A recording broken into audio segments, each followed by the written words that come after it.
did my music degree Yeah. at the university. And then in 2017, I got a wonderful job at Bloom Diggity. Yeah. It used to be Funky Petals. And then I just have kind of stayed ever since. And I am planning on moving next year, but yeah, it's not been a bad place to grow. I think it's been kind of really good here. Well, I love Lethbridge for its sort of artistic diversity. Mm-hmm. So, I mean, we have people like you that are multi-talented, and then we have people like me who are doing more specific ways, don't have a musical bone in their body. But so we really have a really strong music core here. Yeah, the music actual visual art core here, right? And and even our computer arts are really vibrant. Yeah, the new media program at the university, and there's so many talented people. I can't speak too much about the visual art scene. I just know I'm kind of involved in the music scene. But yeah, I know. So tell me about the music scene then, because I don't know much about the music scene. What do you want to know? I never know where to start with that question. Why don't we start at the beginning? So let's say you're a teenager and you're trying to figure out what to do with your university or your life, and how do you end up in Lethbridge? Well, originally, I ended up in Lethbridge because it was a really good ed university. That was the reason I came here instead of going up to Edmonton. Must have had good marks then, too. I had, the gifted child trope that then turns into a really depressed adult. Totally, totally, yep. So I had really good grades. I got several scholarships and came here for education because I wanted to be a teacher. Yeah. But very quickly realized that teaching workshops and stuff, that I hate kids. That's exactly what happened to me. I was doing my English degree and I was like, I don't like kids. Kind of suck. Yeah, right. So then I decided I probably shouldn't be a teacher. Yeah. Because if you don't like your kids, then that makes for a pretty crappy teacher. So so then I just did music, and I ended up getting a Bachelor of Arts. Yeah. And then so I didn't really get into the live music scene until maybe 2 years ago. So when you were doing your music degree, there's of course so many different facets to that. Yeah. So what did you concentrate on? So performance. So you can either do I wonder if they've changed it, but from what I remember at the university, you could either do performance or a history major. Right. Where you so I did performance because I hated reading. Okay. And my instrument was saxophone. But then after that, I started playing. I've been playing the guitar since I was 16 years old. I got a guitar for Christmas one year, and just love that. And then I've been, I picked up the ukulele. It was a going away gift when I moved to Lethbridge. They gave me a little. I still have it. It's a crap ukulele. It was $25 at the dollar store or something, and it sounds like shit. And but it's got all these cute little messages on it. They all wrote in Sharpie, and it was really cute. So that's how I started playing the ukulele, sitting in my dorm room, because it was small, compact, portable. I could have it quiet too, so I could have it at university and not piss off my roommates too much. So then I started playing ukulele and writing really bad songs, and then I was in a pretty abusive relationship for most of my university career, and he never let me play anything. He would never let me, if I were to pick up my instrument to play or practice, he would take it out of my hands and be like, here, let me show you, and then just show off, right? And then I would get discouraged, and then well, fuck it, I'm not gonna. Was he in school with you? Yes, he was. In the music program as well? Yep. Yeah. He actually was my boyfriend in high school, and so we did long distance for a year, and then he moved up to Lethbridge, but oh, well, bummer. Yeah. He was horrible. That's a story for another day. Yeah. But and then last August, I had a friend reach out to me, and she was like, hey, I know you've been playing open mics more and stuff, and we have this artist coming from, I think she was from Toronto, and they were like, do you want to open for her? And I was like, what? Pardon me? And so that was my first show, and was really cute. And we like sang songs together, and it was great. Oh. And then from there, I just like started playing more shows, and then I started playing bass more. And Yeah, I know you were playing yeah, bass. and so then my friend Joshua Beebe, he like we were at an open mic together, and he was like, "This is my friend Barry, and like we're all starting a band now." And I was like, Yeah, sure, I'll be "Okay." And so then he started the Forest Orchestra, and people just kept getting added to that, and there was like 10 people in the band by the time I left, and like yeah, so COVID kind of like wrecked that. Like I don't really know what's happening anymore with that, but yeah, it's just been like fun getting to meet people in the scene and like talk to people. It's really great. Like there's a lot of really, really nice people. Like there's also some not so nice people in the music scene, but I mean that's everywhere. That's in every scene, right? Every scene. But it is so true. I mean, there's always those in there that aren't great, and which I think does come from a space of insecurity, but it doesn't matter if that's what it's from. It's what it feels like. But so I mean, so you were doing that, and then it seemed like to me, but of course I only got to know you just before you graduated. Mm-hmm. So I sort of watched this like wonderful trajectory, if nothing else, of being able to social media, Facebook, right? Mm-hmm. But being able to kind of watch the different things you were doing after you graduated. Of course, you worked like 2 doors down, right? At, like you said, at Bloom Diggity, which used to be Funky Petals, with Chelsea, who's like just the most amazing. She is amazing. I'm gonna have to have her on, seriously, one time, because of the art that she does, and what she brought to our street was absolutely amazing. But sort of watching different things you did, and one of the things I really appreciate about you or admire is you just sort of seem to try anything. So no, in a really good way. And so it's like, I was thinking about it when I had asked you to come on, and I sort of felt like perhaps it's kind of whatever you need to express what you want to say. Do you find that's what it is? And so that's the medium you'll choose? Yeah, like I think, because I do painting and like printmaking as well.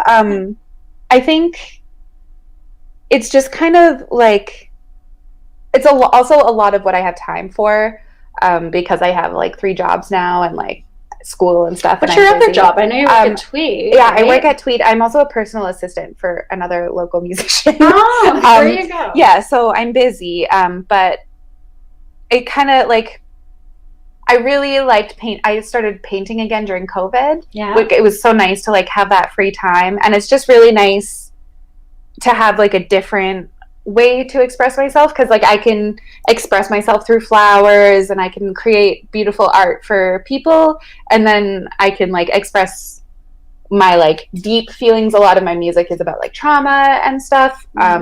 So like that kind of comes out through my music, but then like my favorite thing to do is just like freaking throw paint on a canvas and just like do it and then like turn it into something. And that's like, and what makes you like that?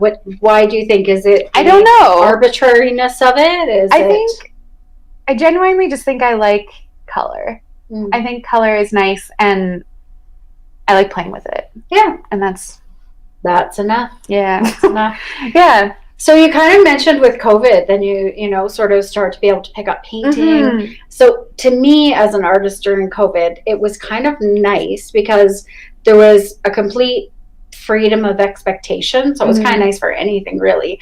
No one expected me to be busy. No one expected me to do this or that. And I kind of found it freeing and did whatever I wanted without consequence. Did you find that it was something that inspired good things, bad things, more things, surprising things? I wrote a lot of songs during like the first few weeks of COVID, and then I kind of hit a wall. And then I was like, there's nothing left in my brain, because like a lot of my stuff is based on like lived experience, and I wasn't doing anything. So I had no experiences to like write songs about. So I was like, I don't know, I guess I'll just put some paint on a canvas. Like, and then I also was able to pick back up printmaking, which was really nice. It was a course I took in university and really, really loved, and like did some printmaking in high school and stuff. And it's always been something that I've really thoroughly enjoyed. So it was nice to just like do something purely for me. And when you did printmaking, you were doing like rubbings at home, right? Yeah, So I do lino. Yeah. Lino prints, which is quite fun. I like was like the first day I like got my like carving tools and my lino, and I was like taking bets on how long it takes till I slice my hand open, and it was like 5 minutes. Like literally like 3 minutes later, I was like, okay, Band-Aid time. Like, but it's just so fun, and it's so nice to like it's kind of meditative, I think. Absolutely. Like the process of like carving it out, and like it's great. And the rubbing too, right? Yeah. Like I really find, sort of the rubbing is too, because you're very concentrated. Like printmaking takes concentration, because you really, so when we throw paint on canvas, or don't throw it on canvas, whatever we do, when we're doing that, it doesn't take as much concentration, which printmaking, like you say, it's a very meditative. Yeah, and it's really nice to just like put music on and just kind of get out of my head for a bit, because like it's methodical, and you like there's certain steps you have to follow to get a good print, and you have to do this, and then you do this, and then you do this, and then you adjust, and then like it's very like you don't really have to think, you just kind of have to be a robot about it. Like once the hard stuff is done, like once you've got the design and you've carved it all out and everything and it's all good, really all you have to do is just like make the prints, right? And that's kind of the easy part. It's the most time consuming, but it's very easy. And like, just like I just get out of my brain, and I just like focus on what I'm doing. And it's great. Making Glenn McKinnon. Yeah. Love Glenn McKinnon. He was so great. he's tough, actually, because I had him for sculpture and he wasn't as tough. In printmaking, like if you had one speck of ink anywhere, you have to like start over, which was fantastic, because it really made you stay clean. Yeah, but no, I'm not the greatest at it anymore. I get like fucking ink fingerprints all over the back of my stuff, and maybe we should put together like a card for Glenn or something. I hear he's retiring next year, and we'll just do like really bad printing. Yeah. There's like fingerprints on there. He probably doesn't even remember me. I only took the one class with him, but I don't know. He's a sweetheart. He was someone too. I remember I was stuck. I wasn't even taking his class at that point. I was sitting having a coffee or something, and I was just like stuck. Oh, I know what it was. Well, you didn't go into the art studio, but there's something equivalent for music. And what would happen is it was like, now you can create whatever you want, and it was like, I don't know what I want. No, I don't mean. I don't need to answer the. You're not going to give me like something to start with, and so I just sort of was like, and he's like, Lorelei, just do. Like, just do something that's shitty, do something whatever, but just don't sit here frozen. And it's something I've taken not only into art, but a lot of my things. It's like, okay, sometimes when you're frozen with not just frickin' do it. Like, just do anything. Do something you might not use in the future. Do something that is amazing. Yeah. I don't know. And there's something to be said about making bad art just for the sake of making art, right? Like, I think... like, especially for me, art is more an outlet of like therapy. Yeah. Than it is really anything like that I sell. Like, I sell my prints, but that's just because I have so many, and I'm like, please take them from me. Like, get them out of my house. But like, it's just therapy, and it's soothing, and it's calming. So if it's bad, it doesn't matter. Yeah. Like, I don't know. I'm all for making bad art or doing things you're bad at just to do them. I think that's a great. And then though, I don't think they can become bad. Yeah. Right? That's all arbitrary anyways. It's arbitrary, and it's whenever you're like, to be in that mode where you're in a mode like that can never be bad. Like, that can never, it might mean that what we make doesn't sell. It might mean all those different things. So it just, it all depends on what we're going to create and not. But do you know that artist? His name is Callan Schaub, and he does like liquid pour painting. Yes, and all these people are like, that's not art. Like, I could do that. And then I'm like, okay, then do it. And do it, exactly. Like I think his art is so incredibly amazing. Yeah. And it's beautiful. And like there is artistry to it. Like, there's skill, and there's, like, you have to have an eye and, like, all this stuff. Like, I think his art is great. But then there's all these people that are like, it's pointless. Like, it has no meaning. And, like, of course it does. Like, it's beautiful. Like, well, it can either be beautiful or it can be ugly. Mm-hmm. It can be so ugly that makes you feel too, right? I mean, it's really sort of evoking something. But I mean, there is sort of within art, and us, we're university student artists, right?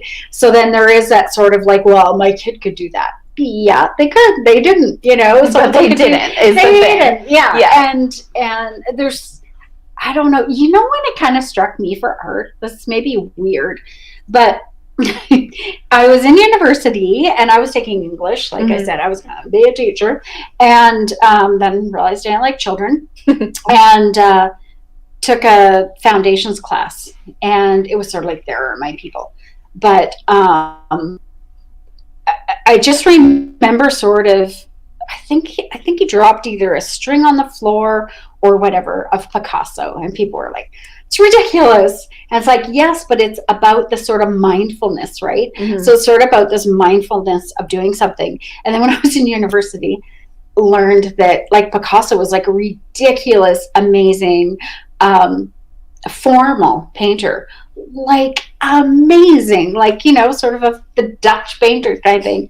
And then he made these weird doodles that everyone's like, my kid could do. And I was like, yeah, so that tells you that's not what's important necessarily, right? Yeah. Those other paintings are definitely wonderful, but they were kind of more necessary when we needed that as our only way of doing history, right, of art. I don't know. But I don't know, it's sort of that's where you say it, that's where your emotion, or that's where you work through things, or whatever. And sometimes people feel that and get it and pay for it. Sometimes they don't. Usually they don't. Yeah true. But, yeah. So what about, is art, do you share art with anyone else? Do you have art? I mean, yes, we've been in COVID, but are you a collaborator? I never have. I'm a Capricorn. I have a hard time, like, giving up control over things in any aspect of my life. So, like, I don't usually, like, I'll, like, have, like, art days with my friends where we, like, are sitting in the same room, but I've never done like a collaborative, like, painting. Yeah. So I think it would be fun to try it. Like, my friend Beck, I think it would be really cool to, like, do art with them, because they're kind of like, we kind of have the same style. It's, like, kind of abstract, but, like, cool. But I've never done it. Like, I'm not usually. It's a hard thing to do. Yeah. And even exactly, like co-writing songs, I don't co-write songs with people. No. Yeah. Not very often. I think I've done it like twice. Well, and that just lets you know what a special thing it is when it happens, right? Because I'm sure sometime in your life you're going to end up writing a song with someone. It's just going to be this kind of wonderful, magical thing that went like, what? How did that happen, right? Yeah. Because sometimes that's what happens.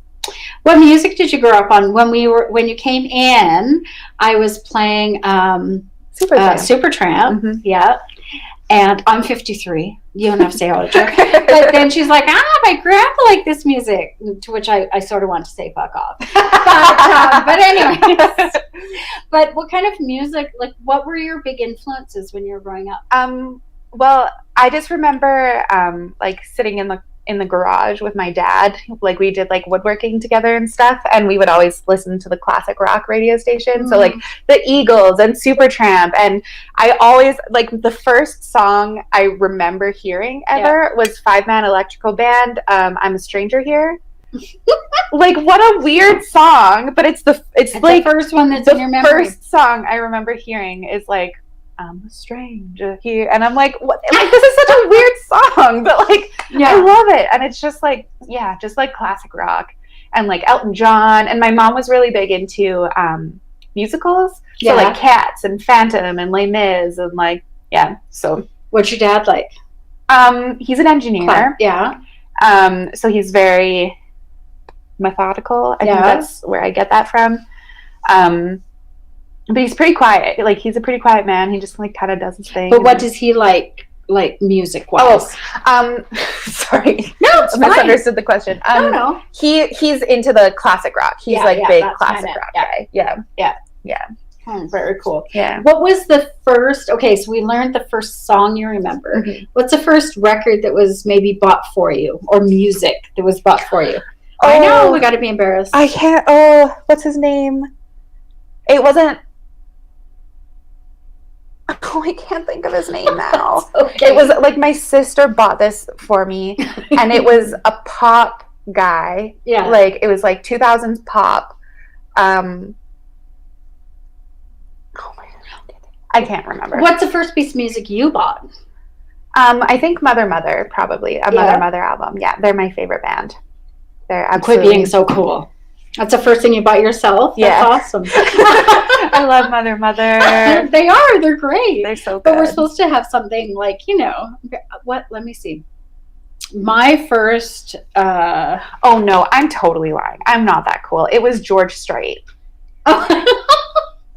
Not that cool. I had a big country phase when I was like 12, 13, 14. I like George Strait too, actually. Like, I know exactly why you get, like, I know exactly why. And like, Tim I McGraw. get it. Big into Tim McGraw for a while there. I like Blue Rodeo too. Yeah. In there. The first album I remember asking my mom and dad for was Dolly Parton's Coat of May Colors. That's so cute. I was only in like grade 1 or 2. Oh.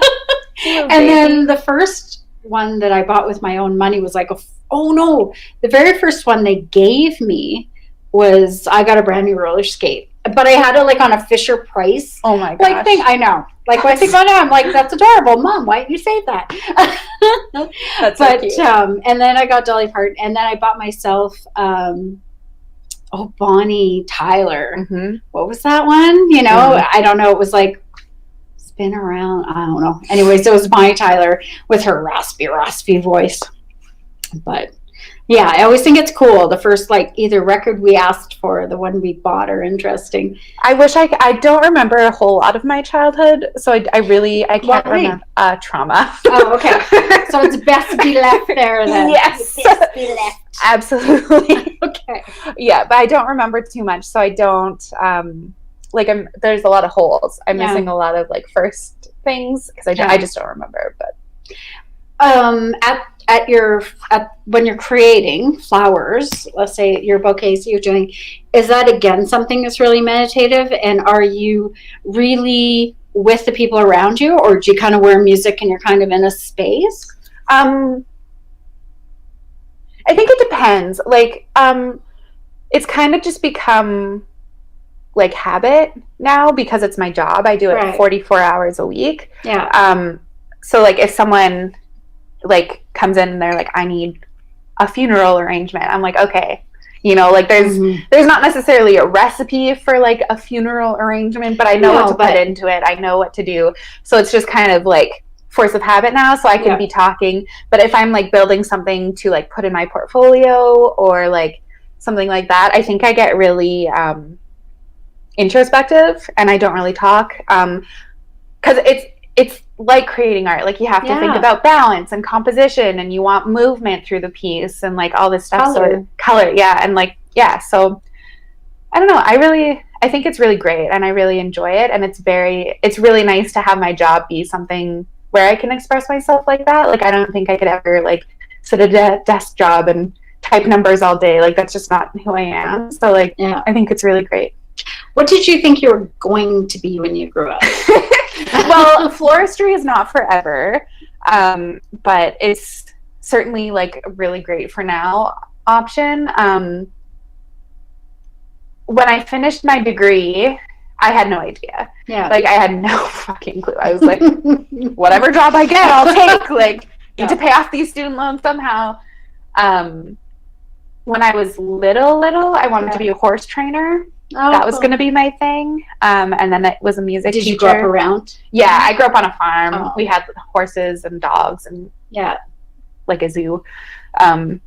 So yeah, so I wanted to be a horse trainer and then a music teacher. I had a really great like grade 9 music teacher, and she just inspired me to be this. Yeah. So from grade 9 onwards, I was all about music, and then I don't know. I had no idea. Now I'm looking into music therapy, but I'm kind of thinking maybe just therapy. I still don't know. I don't know. I have no clue. So. Well, I'm 53 and I have no clue. So no hurry. Yeah. Do you have siblings that like are you from a musical family? No, I'm the only musical person in my family. Were you musical when you were like growing up, or is something you took? Obviously, you said in high school, right? Yeah, the reason, so I joined band in grade 8, which is a year late. Yeah. In my like school program, usually everybody starts in grade 7. Yeah. But I joined in grade 8 because my like the boy next door, like farm boy neighbor who I had a big crush on, he played the French horn, and I found out in grade 7. He was a year older than me, so he moved from the elementary school into the junior high like the year before me. Yeah. So I found out when I was in grade 7 that he was playing the French horn in the grade 8 band. So when grade 8 rolled around, I was like, I'm gonna join the band so that I could be in band with him. Yeah. And then he dropped out. The bastard. Yeah. So I still do that. So then I I started on my mom's flute. She like had a flute, so I was like, that's the instrument I'll play, I guess. And and was like a year behind everybody else, so I couldn't even play like a B flat major scale, and everyone else like knew their instrument. So I spent like 4 hours a day practicing, and then got really good. Yeah. And then picked up the saxophone, and just from there, the rest is history. Yeah. So you're gonna take either music therapy or therapy of some sort. So obviously that's something that's important to you. I know you and I talked a little bit ahead of time, and I said, how do you feel about talking about anxiety? Because you are so open on social media, which I really appreciate, because so many of us are going through anxiety, and I feel like with your posts that are so mental positive, is that a word?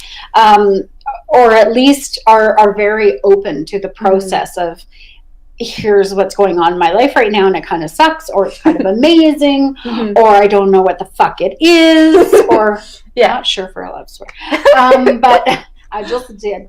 But I mean, sort of you're just so open in your feelings and what's going on, which is not necessarily easy, but also can be, though, very therapeutic. And is that why you share it? I mean, I have always had. A tool? It's definitely, I think it's a way to find community for me, and like find what's the word? Find like kindred spirits. I think that's not the word I'm looking for. I can't think of it. But I've always had this like really, really hard time with vulnerability. Either I'm too vulnerable and it sucks, or I'm not vulnerable enough and it sucks. Right. So like I've spent all the years that I've been in therapy like trying to like find this balance of like, am I oversharing? Am I not sharing enough? Do people care about this? Like, I don't know if people want to hear that I'm like having a bad anxiety day, or like I don't know. So like I think it's just nice, and like the main reason I share what I share on Instagram and Facebook and stuff, it's a little bit like I kind of moderate myself on Facebook because it's more of like a professional setting, but it's to destigmatize mental illness. Like everybody has mental health, everybody gets depressed, everybody has anxiety, all these feelings are normal, and people are not alone. And it just breaks my heart when people feel like they have no one to relate to. And like it's just so stigmatized to like talk about mental health and stuff. Like there was a period I went through a really bad breakup, and I lost a bunch of weight because I was really sick and I wasn't eating, and like dealing with PTSD and all this trauma processing and stuff. And someone was like, oh, you look great, you've lost so much weight. And she was like, what's your secret? And I was like, depression. Like I literally can't feed myself some days. And she got so like clammed up, and just like you could just see on her face, she was like, oh, well, I don't talk about that. And then she walked away from me, and I was like, that's absolutely ridiculous. No kidding. like if I had a broken leg and I was walking around on crutches, it would be totally acceptable. But because I take antidepressants, which is like a crutch for my brain, like that's big taboo. So like my father suffered huge from depression, and as do I. I'm bipolar. And twins. I know. I was gonna high five and I'm like, why? I don't high five. Really, keep your hand on your thigh. That's ridiculous. But I remember he was very, very ill one time, like super ill, and went to this religious cult that we were in, and sort of said, like, I'm not doing okay. And there were 6 kids and my mom, and so he was like, I'm not doing all right. Like, I need help. And their idea was, buck up, dude. Like, you got 6 kids. Man up. You gotta, like, get it together. There's no time for you to do this. And that was our solution. And sort of, and whereas now, I think if it was now where we have this way of, not all of us, and that's why it's really important we do. It's the same thing as like, with body positivity. To me, it's really important. I'm wearing a crop top right now. Not comfortable a lot of the time in it. But to me, it's really, really important to display or present different bodies. And I think it's the same thing with different mental health.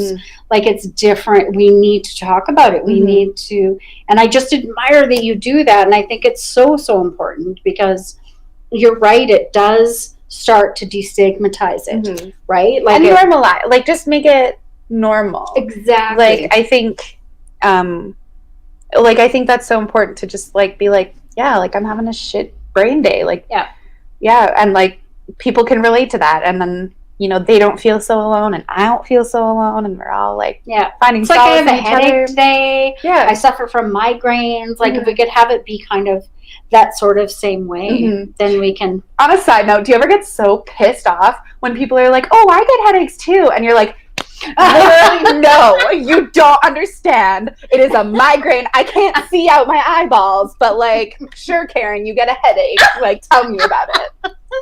That makes you so mad. You bratty girl, calling someone a Karen. I think I was a Karen the other day. Oh, dear. I don't want to talk about it. Okay. I literally left the store, walked with my head down, got my vehicle, and went, oh my God, you were just a Karen. You were a horrible middle-aged white woman. It's so embarrassing. But anyways, tangent. Why did I need to share? But it's really interesting to me as well, of perhaps how you feel about art, music, with sort of the anxiety. So never discounting COVID, just this sort of generalized anxiety or excitement, like, how it sort of fits into the different emotions of your life. Yeah. I get so anxious before a show. Like, I have this ritual. I don't eat at all, usually because I'm so anxious I don't have an appetite. Yeah. If I have a show that day at like 9 o'clock at night, nothing. I won't eat all day. I'll drink water, and that's it. Yeah. And usually I puke before a show. Like, I will throw up before, and I won't like make myself. It's just like, I'm so anxious. This is just it's just how it is. And like, people are like, "Can you just deal with that?" And I'm like, it's just how it is. But it's kind of like this weird, like, either, I don't know, for me, my anxiety also feeds into my imposter syndrome as well, where I just get like, I'm like, I'm not a real musician. I don't know. Like, you're paying me money for this performance that I did. Like, it just doesn't register in my brain that I'm like a real musician or a real artist or like anything. Which is why I was like, oh, you probably sent this message to the wrong person. I know. I felt that because I was obviously sending it out, or maybe not so obviously sending it out to a bunch of artists that I like, right? And the very first person, Erin, with the A, and I sent it to more than just you. It was so embarrassing. And people said the same thing. I don't think it's a strong person. But now I forget what we said. Oh yes, this imposter syndrome. Yeah. And you know, I remember when I went into grad school, it was like when I finished, I don't know, my first year or something, went to speak to other students, it was like, by the way, you're going to get in and you're going to think that everyone, you just tricked them. Mhm. And somehow you got in Mhm. and you don't know what you're doing. Yeah. And it's okay because everyone feels that way, right? Like everyone sort of has this idea that, oh, they are actually the experts, right? Yeah. They know what's going on. Unless And- you're a white man. And in which case. And musicians. Have you ever dated a musician? Even. My God. Like, They are God. Lord grant me the confidence of a mediocre white male musician. Right? Good God. Like, if I could So have that confidence, Rude. Yeah. whoa, I would rule the world. Yes. Yeah. Imposter syndrome, who? Like, Well, someone was telling me with women in politics, and they were saying the reason that women don't get in politics is they're like, well, I don't know enough about this. Like, I don't know what to do. Mhm. And whereas usually your white man is like, I don't know what's going on, but I know enough, right? I read a quote. I wish I could remember who it was by, but it was like a quote of like, you know, you feel like when you go into politics or you go into like these higher jobs, and you're like, man, like all these people are going to be very smart in this room, and then once you get into it, you realize that they're not actually that smart. Like, kind of dumb.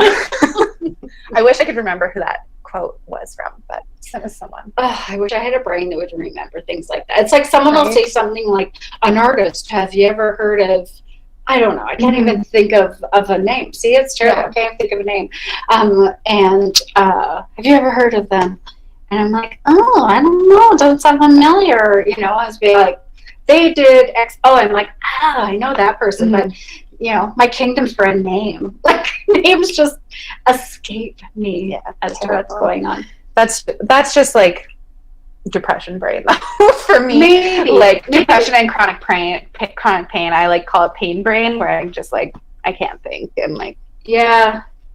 And I'm starting to figure that out because Mhm. it was the longest time I was just hard on myself because Yeah. I couldn't remember anything because I couldn't do this because I couldn't do whatever. And then you realize, oh, there's times when I can, and there's times, and it looks like either I don't know. Oh, we're back. I don't know if we're back or not. The cool thing is, I don't like how we're stopped there. Who knows? Maybe we've hit an hour. No, we haven't. So maybe they can see something different. I don't know.